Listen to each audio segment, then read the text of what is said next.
Of course sisi kama Singida Black Stars, matarajio yetu na utaratibu wetu na mpangilio wetu kwa muda huu, tuko motivated kwa sababu tutacheza nyumbani, kwa sababu najua ni kila dream ya kila club kukua katika fursa ambayo tuko nao wakati huu.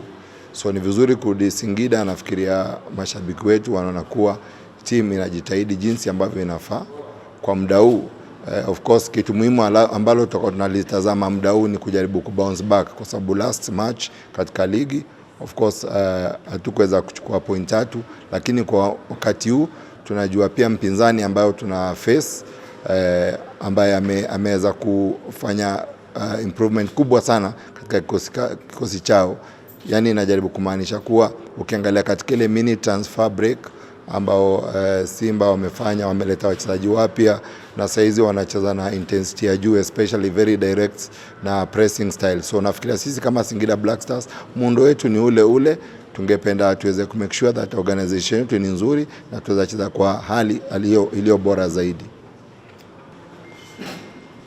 Yeah, of course kwa muda huu swali lako nzuri, but kitu ya maana pia tunaangalia vile kuna wachezaji ambao tulikuwa nao katika injury list na ndio wanarejea katika mazoezi wiki hii.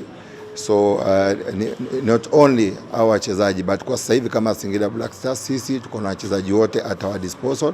So kitu muhimu ni kuwa every time wakati tuna face mechi ngumu kama ya ligi ambayo mechi ambayo ilipita na mechi huu ambayo tunacheza na Simba, of course wameimprove zaidi, na sisi kama Singida Black Stars kulingana na quality ya wachezaji ambao tuko nao 30 players, nafikiria kila mchezaji wote ambao tumesajili wanatupea uwezo wa kuweza ku make sure that tuna respect mpinzani ambayo tuna face, but at the same time ni ku continue.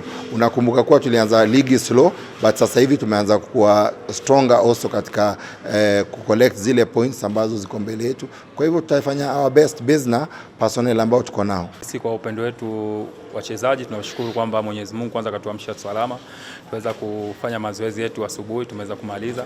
Lakini kikubwa ni kwamba tunashukuru walimu wetu kwamba wameweza kutupa mbinu kwa ajili ya mchezo wetu wa kesho, jinsi gani tuweze kuenda kwa madhaifu yao ili tuweze kushinda mechi yetu ya kesho.